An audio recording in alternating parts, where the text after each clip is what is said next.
Welcome to the I Hate Critics movie review podcast. I'm professional film critic Sean Patrick. Hi, Jeff. Hello. Where can people get your art? JeffLassiter.com, and one of the shows the next show I'm doing is in September in Park Ridge, Illinois, at the Massacre, the horror film festival. This year they're showing Godzilla. They're going to do a David Lynch tribute. I will be there slinging my wares since you all missed me at Quad City Toy Show. And again, if you tell me you heard me on the radio, then or on the podcast radio, whatever. If you tell me that, I'll give you a free sticker, but nobody's taken me up on it yet. And of course, you can find my stuff at medium.com/realscope. This week doing a tribute to both Lindsay Lohan and Jamie Lee Curtis ahead of the release of Freakier Friday. So it's the best of Lindsay Lohan and Jamie Lee Curtis. Today I dropped a review of another look at Mean Girls. Yesterday it was Freaky Friday, which I didn't even remember that I liked until I watched it again. And I'm like, oh, wow, I did like this. I love when that happens. Also got my opening shots column, the most recent one talking about The Age of Innocence, talking about the opening scene of that film, so you can find that there. Just a lot of my writing there at medium.com/realscope. Let's get into some news first, Jeff. Actor Neil McDonough is in the news this week because he says Hollywood has rejected him for having a clause in each of his contracts that he won't kiss anyone. You know, I think that my job has rejected me because I won't do something that's required of me sometimes. Well, I lost my job because I wouldn't do nude scenes either. So, I mean, well, I get it. I'm sorry. I work in radio. I don't know why I would have to do a nude scene. I don't. He's not saying he won't have hardcore penetrative anal sex with a man. He's just saying he won't kiss him. So he's basically Julia Roberts in Pretty Woman. When you just hooker with a heart of gold. When you just open up with your director and say, this is what I won't do. I mean, it's not Hollywood rejecting you. It's Hollywood going, well, we can't cast this guy in this role or this role or this role because he won't do anything. Yeah. I'm not sure how often he's getting called upon to kiss anyone in the first place. He's not a leading man, but apparently this is a big deal. You know, I only really know him from the Captain America movie and Desperate Housewives. I'm trying to remember if he kissed anybody on there. Not on Captain America, obviously. He kissed Chris Evans square on the mouth. Bucky, sucky, sucky. No, I don't remember, and I don't know. I find it very odd. You're an actor. Act. It's not real, man. Like, you're an acting. Is your wife that controlling or that worried, that jealous all the time that she can't even trust you to just be an actor and do your job? That it's a little creepy, actually, if you ask me, because it's like when people have a joint Facebook account, the first question I was like, okay, which one of you cheated? Because they don't want anybody having those private DMs. I get that. Right? You know, if your husband or wife demands access to your Facebook and doesn't trust you, you did something, didn't you? Well, and pretty much your marriage is over. If you can't trust your partner, if you don't have that level of trust with them that they're not going to do that, then you're basically done for. I mean, it's just, you can't have a relationship that isn't built on trust. Trust is the single most important aspect of any long-term romantic relationship. And without it, you might as well just get divorced.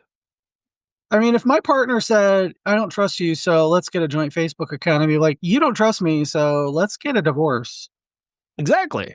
It's nonsense. And is he also saying that, like, if I kiss a woman on set, I just won't be able to control myself? Like, what is this about? Yeah, that's what I wonder too. Is he just afraid? Is it like a Mike Pence thing where he can't be alone in a room with a woman who isn't his wife? Does he call his wife mother? I It's always real, said, by the way. Mike Pence cannot be alone in a room with a woman who isn't his wife. That's not yeah. allowed because apparently he'll just leap upon them if he gets left alone. Well, I bet he suggested it so she wouldn't get suspicious about him with a guy. Because nobody tries to fight that hard against gay rights unless they're secretly crave the cock. Maybe Neil McDonough thinks it's a slippery slope from kissing, like, I don't know, Nicolette Sheridan to filleting Jake Gyllenhaal on a mountain somewhere. I don't know. I think that's what he's really getting at is that he's probably a Republican, and that's what's really got him. The wokes are out to get him, probably. Probably. God, it's so ridiculous. But I'm not always worried about the wokes are all after Sydney Sweeney right now. He doesn't have anything to worry about. Well, I guess she's just crying her eyes out and devastated. Well, Do you have any idea what's going on with this? she did a an ad for American Eagle that was basically talking about how she has great genes, and it was apparently, according to people on the internet, coded that a little bit of white supremacy coded Yeah, a language. little bit. So It's just a little bit. I don't know. I didn't see the ad. I don't care that much. I'm just like, Mhm. look, she's a registered Republican. I don't know why you think she's gonna be for, you know, if she's part of the GOP, that means guarding of pedophiles. So um yeah, I don't know. I don't unless you're actively speaking out against stuff like that, then I guess I just expect anybody who doesn't say they're anti-pedophile to be pro-pedophile. So Yeah, pretty much. maybe she's just, she's okay with whatever goes on as long as she gets to do whatever she wants to do. I don't know. I'm I sure don't the care. I'm sure the producers of the movie Americana are really happy about this right now. She's got a new movie coming out in 2 weeks, and this is what Ooh. they're dealing with. Well, she did ads for Dr. Squatch, I think, which is Really? a very bro-coded I don't know anything about the company except I just constantly see their ads and I look away because I'm sick of seeing ads everywhere. Whenever I'm playing a game and I want to like shuffle or something, it's it's like, oh god, another Dr. Squatch ad. But they seem very bro coded, and I don't, I she did ads for them. I don't know. Maybe they're not. Maybe they're pretty inclusive. I don't know. But um, so her doing an ad doesn't surprise me at all, and she probably did this one to coincide with Americana coming out, so that she'd get her name out there a little more. But I don't think this is what she had in mind. Well, also, Americana's been sitting on a shelf for 2 years, so that's not. They're dealing with a Ooh. lot of crap with that movie already. Well, Yeah. Just on a side note, I don't know much about Doctor Squatch either, but these modern ads are going to turn me into a conservative at some point, apparently, because I just don't want to hear about anybody's crotch. Just do not tell me about what you're putting on your crotch or what you're wiping your butt with. I don't care. Stop telling me this. And those commercials are everywhere now, whether it's dude yeah. wipes or whatever. I don't need to know. Just tell me. Just I'm going to buy toilet paper like a normal human being. I don't want to hear about it. Yeah, my thing about these kind of ads are the one like all the internet ads and whatever, they're just regular people with a ring light doing it in their bedroom, and it looks shitty.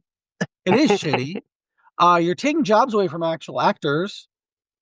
You're just getting an influencer deal, and you're not making me at all want to buy your product. Generally, any of those, you know, like YouTube skit kind of things that are ads, I'll never buy their product. Yeah. So, Same goes for if I sense that if I recognize the voice as an AI voice, like I don't want to, I'm mhm. going to skip your ad every time. Every time. I'm not buying your product. Yeah, I don't care. Like there's a sunglasses ad on YouTube that's just the most AI coded ad ever. And it's like, I don't give a fuck about what these sunglasses do. I'll never touch them. in my Yeah. life because of your stupid AI voice. Hello, you are invited to like this. Yeah. Stupid. Uh, all right. We've got the vitriol out of the way because I think we've got a set of movies that aren't terrible. So let's start with the one that's the oldest at the moment, and the one that apparently is maybe this was turned negative in the last weekend because it dropped 67% at the box office. I'm talking about Fantastic Four: The First Steps. This one, directed by Matt Shackman and starring Pedro Pascal, Vanessa Kirby, Jonathan Quinn, and I can't remember the guy who plays the Thing. Iban Backrack Moss Even or Moss Moss Backrack, Backrack. thank you. Yeah. The Fantastic Four have been together for 4 years at this point. They've done a lot. We can see their backstory via some exposition, the number of fights that they've won, and how trusted and beloved they are. And of course, they're met with a new threat. The arrival of the Silver Surfer heralds the arrival of Galactus, who is coming to eat the entire Earth. He'll spare it, though, if the Fantastic Four will give up their baby. And if Sue Storm will give up her baby. And obviously, she's not going to do that. And that's going to lead to a different kind of fight. I thought this movie was terrific. I thought the plotting was really smart. The introduction of the baby turned out to be a very clever one, as well as a welcome one. I thought the acting was terrific. I thought everyone in the cast, I thought especially Jonathan Quinn, I thought was terrific as Johnny Storm. Mhm. They gave him a lot to do. They gave him a little bit more depth than I think the previous Johnny Storms had received, and a lot less well bro coded, to borrow your phrase. He was less of a he was less of a dude and more of a character this time. Everybody seems to kind of get caught up on him being snarky in the other versions of him, and they gave him a little bit more to do here. The one thing, and I know this is going to bother a lot of the internet, I thought that maybe Pedro Pascal was just a little bit bland, considering all Mhm. the hype, considering all that we know about him. He didn't have a lot of flavor in his Mr. Fantastic. Yeah, I mean, I didn't ask him when he was here last night, spending the night, but uh, yeah, I feel like I know what he was going for. Okay, he was going for the taciturn scientist, um, Reed Richards, and the Fantastic Four has always kind of been fun to me, and it's kind of they're using their powers and they're supposed to be kind of fun, but um, you know, he is the world's smartest man and is supposed to, um, be this guy who knows everything. And I think that he leaned a little bit on that more so Mhm. um, than the fun of it. Like the weight of the world was on his shoulders, particularly, even though this was kind of Sue Storm's movie. Yeah. Um, he didn't, he cracked like maybe one smile. And, I was like, um, I want you to smile, honey. So, I also thought, like, in terms of the action of the movie, he also like the Mr. Fantastic didn't have that much to do. uh, It seemed like everybody else had a lot of big moments, and he really didn't seem to have one. yeah, he, yeah, this was definitely a Sue Storm movie, and I liked it that way. And I think that he maybe in the next one he'll do more. It'll be a little more focused on him, but I think because of the way he played it and the way the character was written, all he really had to do was be the explainer of the movie. So, Not the easiest thing to do, and he does it as well as I guess you could possibly be expected. I just wish there'd been just a little bit more to him. mhm. You're a big fan of the Thing, so what was your take on the Thing? He finally looked like the Thing, um, in a modern movie. The '94 movie is where he looked the most like the Thing. And Michael Chiklis's Thing was kind of I don't know, reality based, which I didn't really care for. Um, Although I thought he did really well as the thing. I I kept I kept wishing he had voiced the character this time because I just thought even Backrack was a little just too subtle. Hmm. But overall, I really, I thought it was he looked great. He looked so much better than Fan Stick. Um, I he think had one of the pants good things on, which for was nice. yeah, I think one of the good things for the character is that being 4 years into the lifespan of the Fantastic Four, they got over some of that mopey stuff that I think the first the Michael Chiklis version and especially the Fanforstic one really were caught up in just how awful his situation is and just making him like mopey and sad the whole time. This one skips right past that to him being like this is my normal life and I'm living it. Yeah. I mean, he did have, a couple moments where you could tell he was kind of like trying to make the best out of a bad situation. Mhm. Um, Also, if you're going to bring Natasha Lyonne in, use her more. Yeah, that was an odd choice. I was actually very disappointed with how little she was used. Um, the first time I saw this, I was like, okay, that was good. It wasn't great. It wasn't good. I had to go see it again. Um, and I guess I had, how my schedule is so crazy. I guess I had like dozed off when I saw when he was the the montage where the power everybody is giving up their power and he's shaving his beard and then because I'm like all of a sudden he has a beard. I don't like what the fuck? What's going on? And then I guess I must have dozed off. Because I did not go to the bathroom the first time I saw it. Uh, but yeah, I did not like the beard. Now, but now knowing why he had the beard, I was like, Made more oh, sense. okay. Yeah, it made more sense. And yeah. Um I I really because I saw it Thursday when it came out. I was sitting way down front.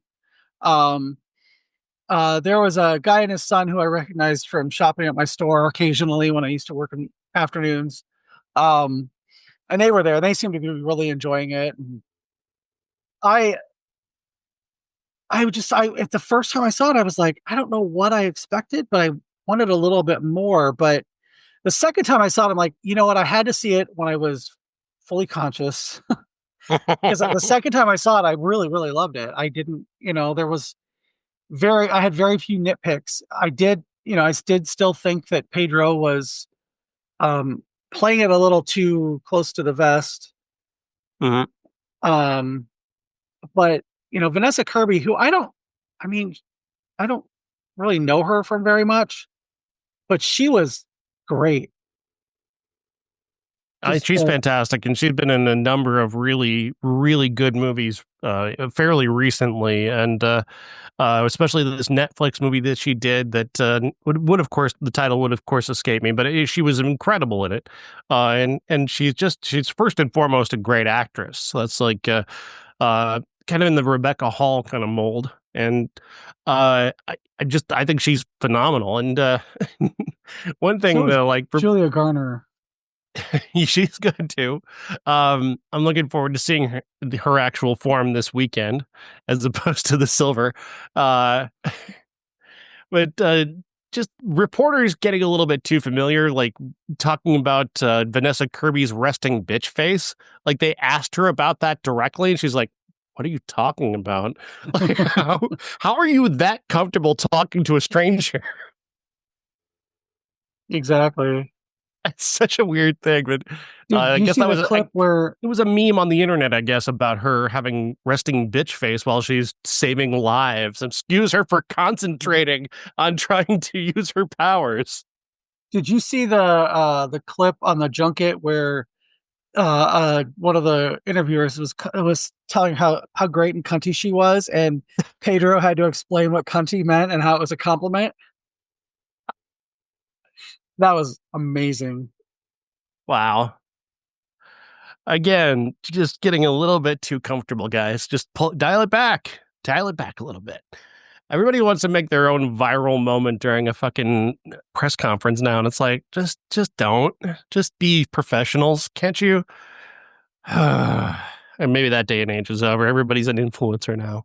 Uh-huh. I'm 75 years old. Mm, Those damn influencer kids.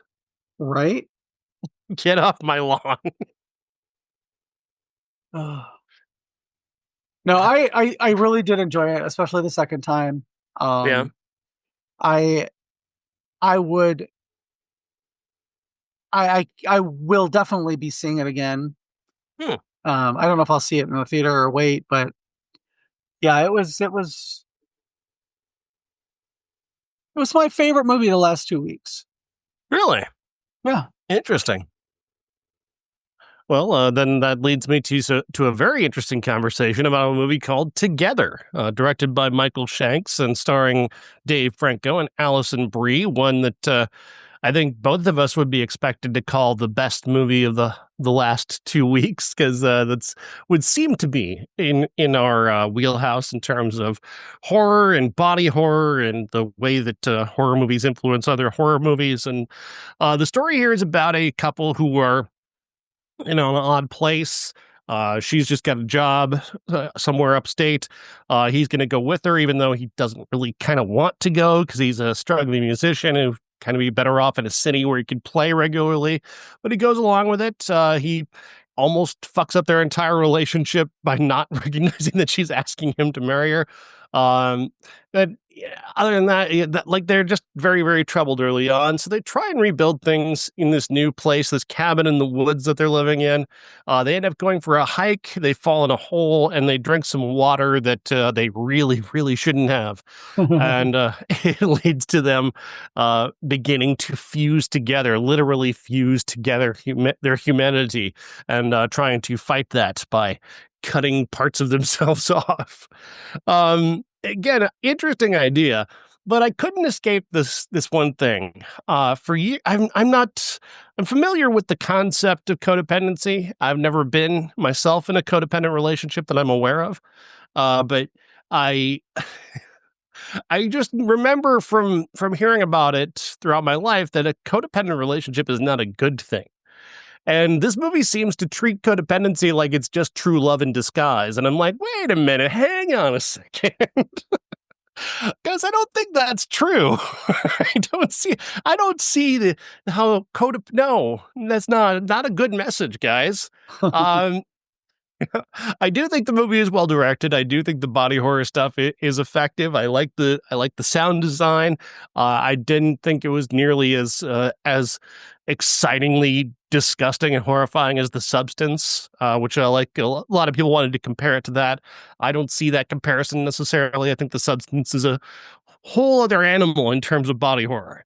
Um, the body horror here is interesting, but it's also undercut by a big joke that's happening Mhm. during like one of the biggest body horror moment is undercut by a big sense of humor moment.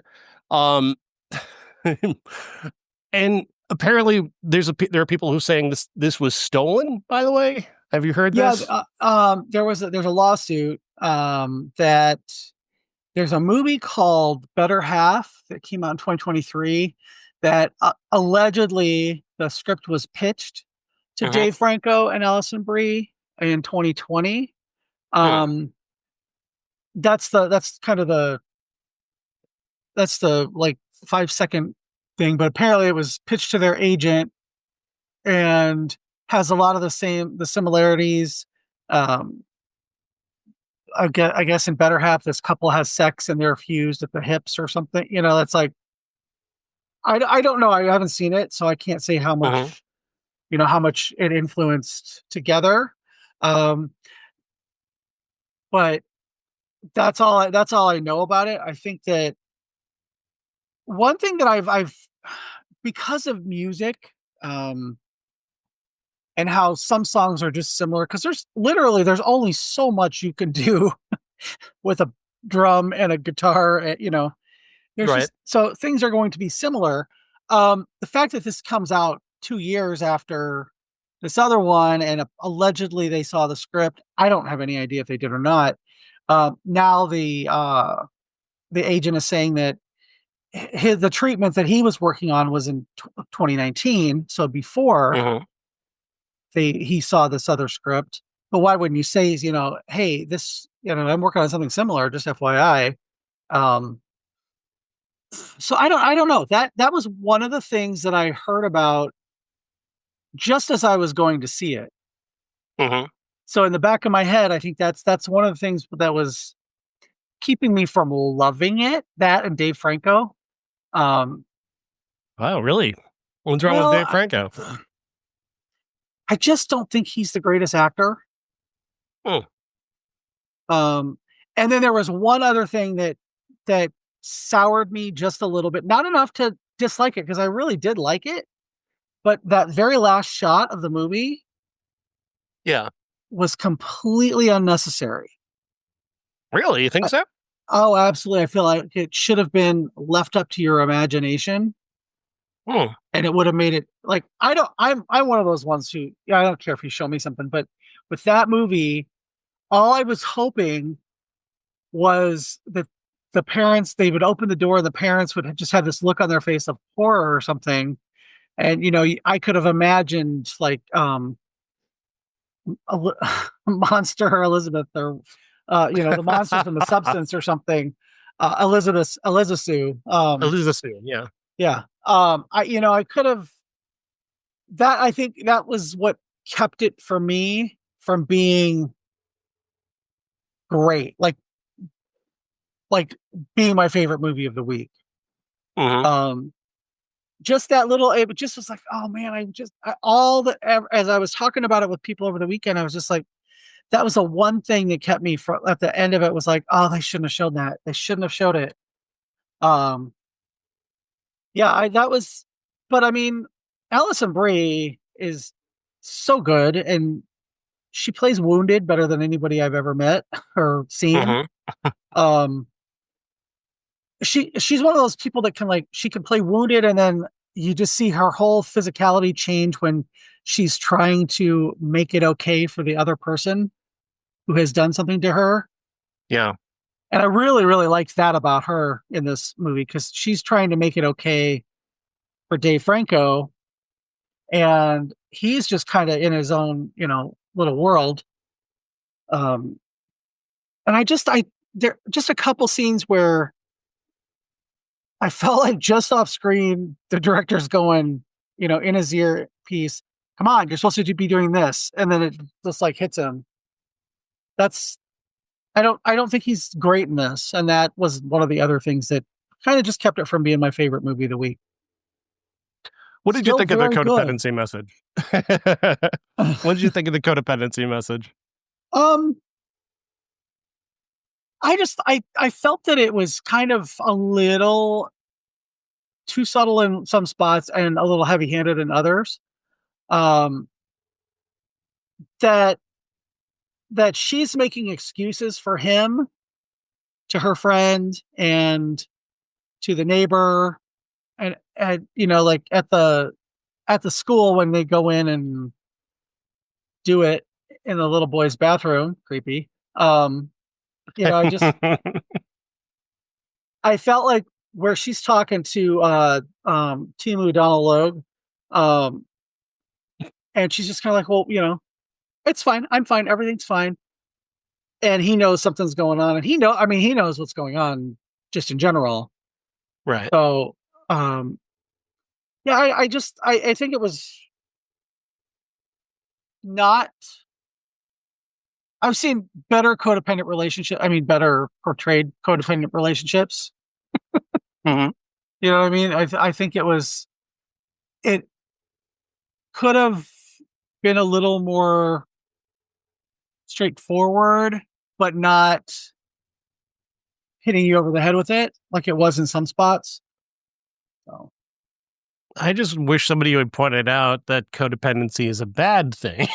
well, Because it's not a good thing to be in a codependent relationship, guys. You have to have two people of an equal value. Otherwise, one person can, exercise their power over the other person. Like she can, like he has nothing, and she has basically all of the power in the relationship. And the only reason he's kind of safe from that is that she happens to be a good person who doesn't, consistently say, I pay for everything. I'm in charge of everything. Like he's kind of lucky that she's just not that way.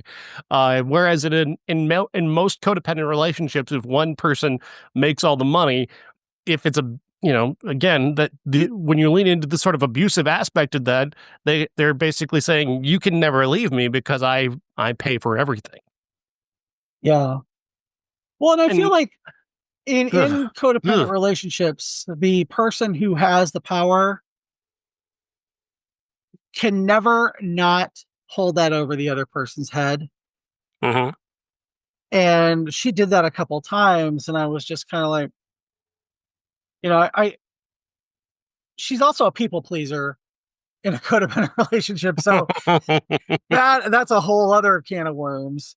But she's like, everything's fine, and then it's like, yeah, well, I make all the money, and I'm doing this, and you're just kind of following me around. Then I was like, oh, that's a bitch move. So, but I just you you can't have a relationship like this Mhm. and have it be one sided without also dividing the audience a little, like, oh, she's such a bitch because she's holding this over her head, or look what she has to do to like try to wake him up. So I just feel like you shouldn't portray codependency as true love, which I think is the message in the end. This is a yeah, true love relationship. No, not really. no, No, I don't like think they so. should have never ever gone to the woods together or No, to the cabin. They absolutely should have not. never ever. No, that should never have gotten as far as it did.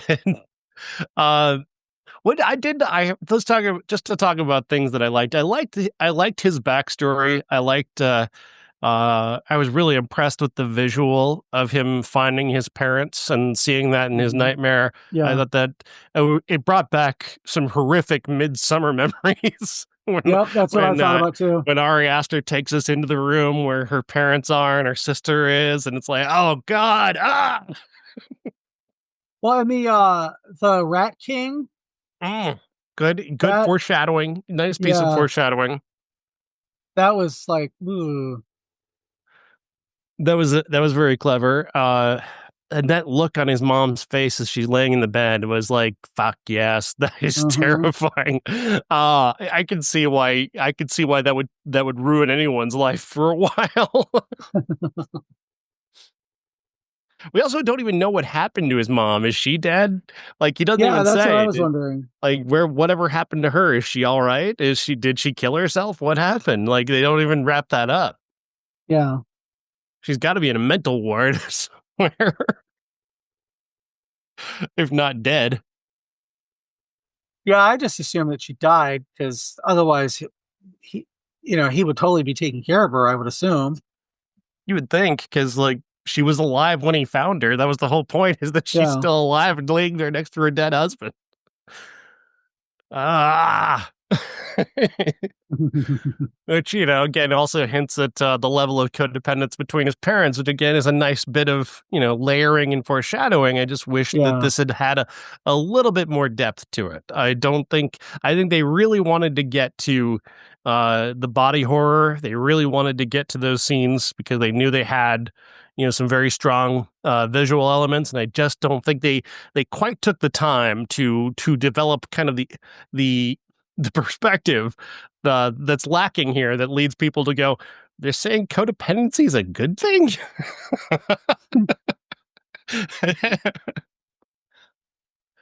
I don't know if that's necessarily what they're saying, but it's the message that I got, just compared by, just by when it comes down to how it ends and how happy they seem with the ending, which is a very weird way to put it, but the level of acceptance that they have for that, very Yeah, I weird. just Very weird message, guys.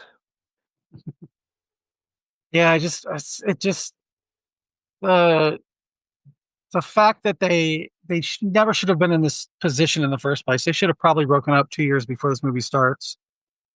Um, that just kind of hammers home the codependent side of the relationship. So, What do you think of the monstrous couple? um, So there's a I couple kind that get lost in the woods. They fall in the cave. They don't want to be together, and the fact that they're fighting, being sort of pulled together, leaves them as this okay. horrific alligator-like monster. Okay, so that's why they weren't completely fused. That makes more sense. I Oh, was a okay. little like I just thought they weren't they were like partially fused and they were trying to like No, that was an example of what happens if you try to fight it. yeah, okay. I just I thought the creature was great. I one thing I really loved and setting aside the lawsuit and whatever if it, if they stole the idea or something, it's such an interesting original idea for a horror movie hmm that's not, like a slasher or a ghost or anything like that. Um, I I think that not being able to like pigeonhole it before I went into it was really helpful. Um, I think a lot of what holds us back for me is that we're in this sort of age where, and I know people hate this term, but we're in the age of elevated horror, and when something doesn't live up to that level, like it's just good as opposed to yeah, being something that you remember forever, like The Substance, then it's like, okay, well, that's pretty good. It's no several other different movies. Uh, it's yeah. no Late Night with the Devil or Consecration. Not Consecration. What was the? I can't even remember the Sydney Sweeney one anymore. But I just love the Oh, ending of that movie. in with an I. The Nun movie that she's in. Yeah, I know. It starts with an I. Immaculate. Immaculate.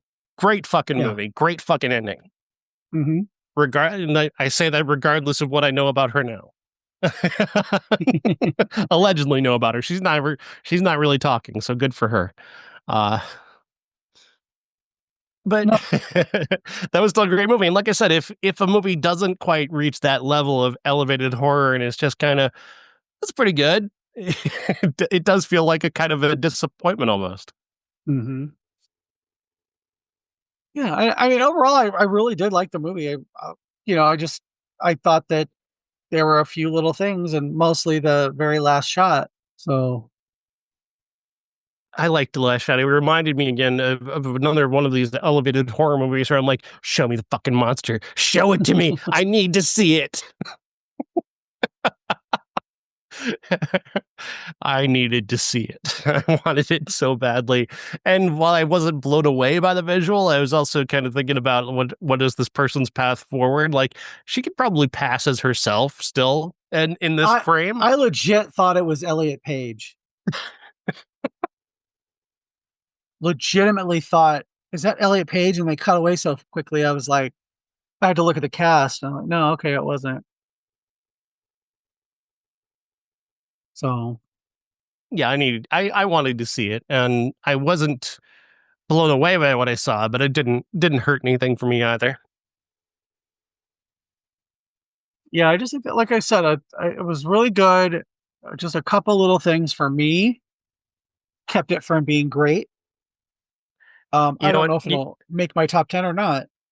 Again, another thing that is just another example of one of those movies that this movie can't live up to is like Bring Her Back is set such a high bar in terms of horror movies this year. Like, if you're not that level great, I'm not sure if I can be as effusive as I want to be because Bring Her Back only gets better the further I get away from it. The more, Yeah. anytime I think about Bring Her Back, it just gets more and more terrifying and impressive. That's a movie that I'm like, I want to go back and watch it again, but I don't want to go back and watch it again because I'm afraid I'll like see some of the seams. Yeah. Yeah. the table biting scene just really still like it's replaced Ugh. it's replaced that scene from that Edward Norton movie where he makes the guy bite the curb. Mm. In my mind, in my mind. Yeah. Ugh. Horrifying. Yeah. Let's get out of the horror and go to the comedy. The Naked Gun is directed by Akiva Schaffer and stars Liam Neeson as Frank Drebin Jr. and Pamela Anderson as his love interest. The story is a typical Naked Gun type story. Somebody is there's a murder early on linked to an industrialist evil guy played by Danny Houston, and jokes will come from this. This movie had a lot to live up to for me because I just watched The Naked Gun very recently, and I absolutely adore that film. That film is timeless. It is always funny. Every scene in that Hmm. movie is consistently hilarious, and it's like I just don't know if Seth MacFarlane is an executive producer. I don't know. He prefers his jokes to be mean. He prefers his jokes to be ugly and gross. I just don't see that as a Naked Gun kind of thing. And then I was just put at ease like right away. There's a scene Uh-huh. early on where Liam Neeson meets Pamela Anderson for the first time in his office, and he says to her, "Take a seat," and she says, "No, thanks. I've got plenty of seats at home." It's just like that's such a great Naked Gun line. I'm like, okay, I'm in. You win, movie. And then she I'm goes, all on in second now. thought, I will take this. Yeah, I will take this caps seat. it And she just, perfectly. oh my God. And she's just like banging it against everything and almost hitting people. I was like, okay, Yeah. this is, yeah. I went on a Saturday night because I'm like, if I see this by myself, I'm not a big laugher. Like, Mhm. even if I think something's funny, I'll just kind of smile. Um, Very few things can make me laugh unless I'm watching my niece snort laugh. Um, but the crowd was with it. Like every second, just and when they said her name was Beth Davenport, this guy kept going, "Woo, Davenport!" Because I'm in Davenport, Iowa, obviously. Um, and every time they said Davenport, he goes, "Woo!" That was pretty funny. Um, but yeah, like we talked many times. I'm not a huge comedy person. I like horror movies and dramas and stuff like that, but I had a good time. I laughed out loud in the theater. So I actually really enjoyed it. I thought Pamela Anderson was great, and Liam Neeson. I hope they actually make more, and I never ever say that about comedies, because he was just so like natural playing the straight man, playing the He truly, idiot. I really didn't think he would be able to get the kind of thing that Liam Neeson or Leslie Nielsen did, because Leslie Nielsen is such a unique actor who's like he sounds dramatic no matter what he does, but he's also just incredibly. He's got this incredibly rubbery comic face that can make a bad joke into a good joke. Like this, so few actors have that ability, and I certainly didn't see Liam Neeson having that ability, but he's got a slightly different way of doing it that works. I was really impressed with it's the dumbest scene, but like the scene where he's showing Buster Rhymes this suspect a video that proves that Buster Rhymes was in this bank robbery, and it's all about him about to shit himself. Like Leslie Nielsen would totally do that same gag, would totally Yeah, do it, and Nielsen and he nailed it. Then there's this extraordinarily simple gag at the end where he's talking to another cop and he's admitting things that he did to get the yeah, confession, and she lifts up the scenery and reveals that he's been the target of this. Then he turns it around on her. yeah. They lift the scenery again. Like that's just terrific. A terrific piece of Naked Gun style humor, and I also I just loved every minute of it. Yeah. I also really appreciated the callbacks.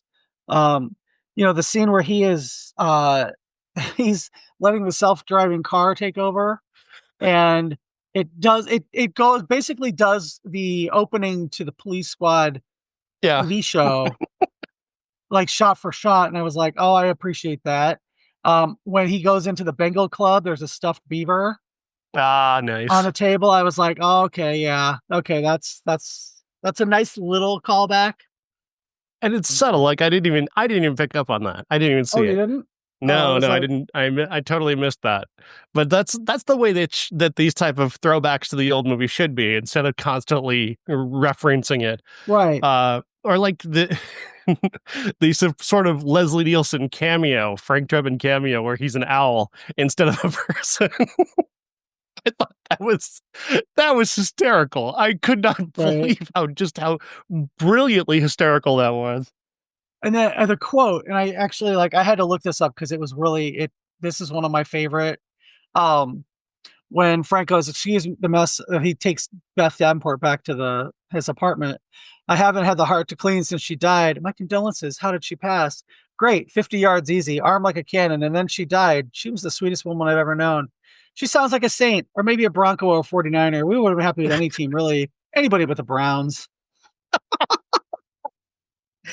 And just his delivery on that was just like And the complete. He was length of it. completely oblivious. Like, Yeah, taking it yeah. to the extreme that they took it to and carrying it on more than one line was just ingenious. Well, and But that's what I liked is they had the courage to let it, let stuff play out as opposed to mhm. just snappy one liner, snappy one liner, snappy one liner. And that's when I saw Seth MacFarlane, I was like, okay, he he kind of rides the line between a quick snappy one liner in like all his TV shows and stuff, or a gag that lasts an entire series. Yeah. So Uh, I'm glad that he let stuff hang out when it should and let it and kind of nipped it when it should.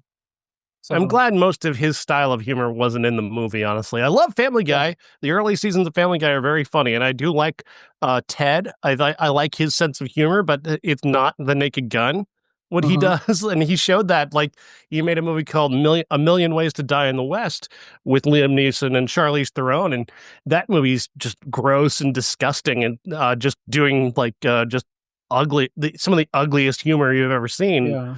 and it's this, in the style of this kind of movie, and it's like it's unwatchable. It's just that horrible, and so that's definitely had me on edge going into this because, like, if that's what he's going to do to the Naked Gun, I don't want to see it.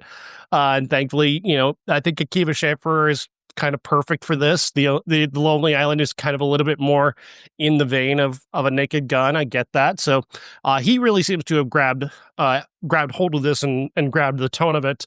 Um, what'd you think? This is just me, my head canon for this, but I thought it was great to see the cameo by Michael Keaton's Jack Frost. Yes, yes. Oh my god, that sequence was like, well, like how what is going on? And then it turned into the other Jack Frost. I was just like, what the fuck? Just Oh the god. building absurdity of that sequence, this love sequence set in a mountain lodge, just brilliant stuff. And Akiva Schaffer apparently had to fight to get that in the movie. Nobody, like, I guess many of the people helping make the movie were like, "Why is this here? What is this doing?" And he's like, "Trust me." So they gave it Yeah. to him. That's the funniest sequence in the movie. He absolutely nailed it. He absolutely got it. Every little bit of timing, every build to the next gag in that sequence is genius. Yeah, that I really just Apparently, enjoy. apparently he's also going to come back at the end at some point too, but they decided against that. Maybe that was the compromise. You don't get to bring him back. Yeah. I think um I I've been recommending this all weekend to people. So, um, a couple of the celebrities at the toy show that I was at this weekend. Oh, what did you do last night? I said, oh, I went to see the Naked Gun. I was actually, so I was going to go see Sunset Boulevard on Saturday night, Mhm. but it was Sunday night. So my whole plans, I'm like, well, you know what? I might as well just go see the Naked Gun tonight. I was going to, wait until Monday night or something, but I went and saw it and I was like, oh my God, I'm glad I got to see this because it was really funny. And um, they were like, "Oh, we're gonna be here on Sunday night too. Maybe we'll go see that." It's just like so. Yeah, I was recommending it all weekend, and I don't like I said, comedy is not necessarily something I always get, but This was just really funny. I was really impressed. I so love the original Naked Gun, the entire trilogy, even with O.J. Simpson there. The fact that they spend all their time in the original trilogy just beating the crap out of him is almost like, prescient in a Yeah. way. It's almost like that. He can just dream of OJ just continuously being beaten. Right, he doesn't ruin it somehow. It's very those three movies, all three of them, even the two sequels, I think, are utterly hysterical. And it was really, and it's been hard to see, like, it's been over. I mean, it's been so long since one of these parody movies has been funny. I did at Mhm. medium.com/realscope, I did a full week of reviews of parody movies. And like, when you look back to the early 2000s and you think of like epic movie or date movie or dance movie, like, these are trash. These are Yeah. absolute garbage movies that are just not funny. They just think, oh, look, it's a guy dressed as Superman, or here's a guy who's doing a really terrible impression of Jack Sparrow. Boy, that's comedy. Like, uh, meanwhile, though, if you go back to the '80s, like there's like or or I guess mid '90s, there's movies like Loaded Weapon with Emilio Estevez and Samuel L. Jackson. That's just one of Mhm. the great hidden gems of the '90s. That movie's hysterical. It's Yeah. a Naked Gun take on Lethal Weapon, and it works just perfectly. People really need to give that one another chance.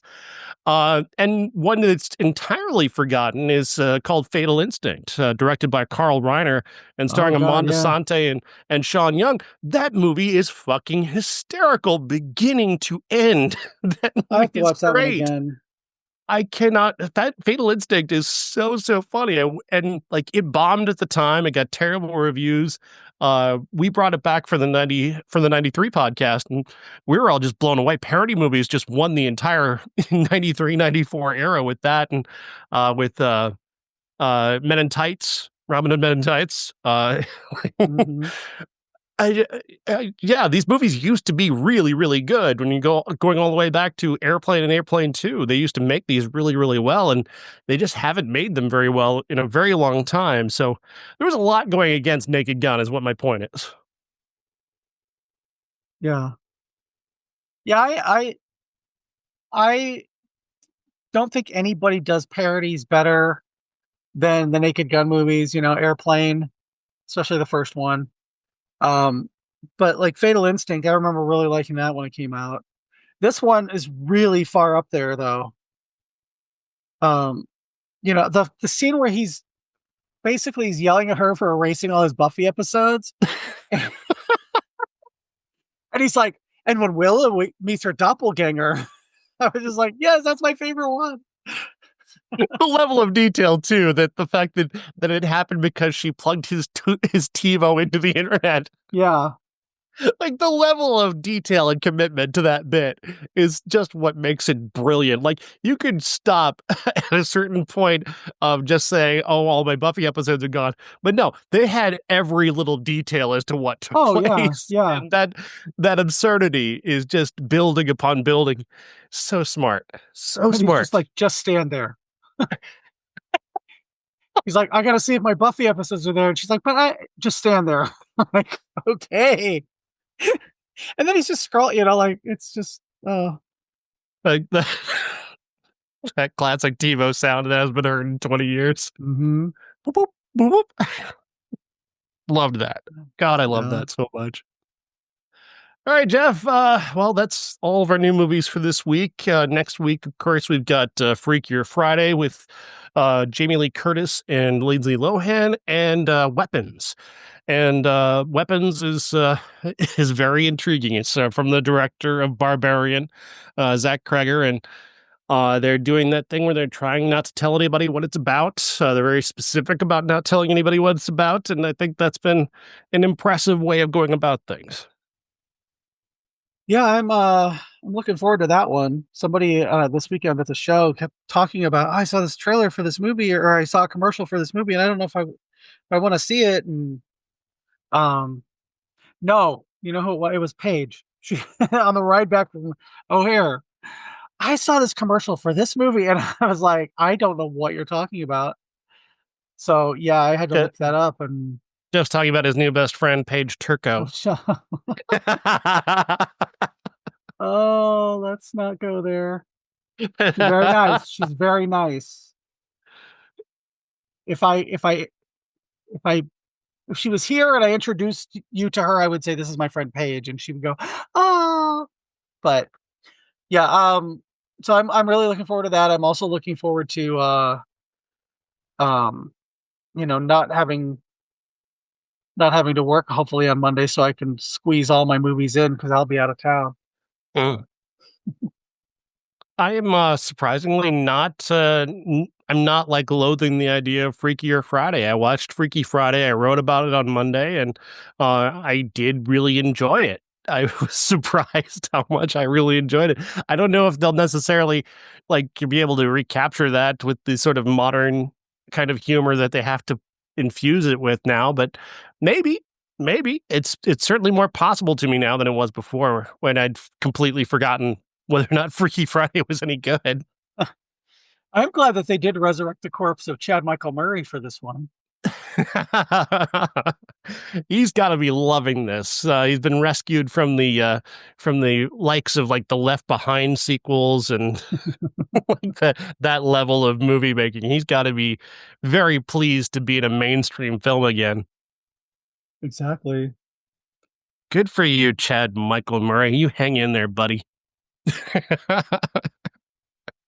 I will also maybe pick a classic. We may not. We may go 2 weeks in a row without a classic. Um, but It's all probably Jeff's fault. it is because I'm actually going to take 3 days off for a change and not have to work and not have to do a show.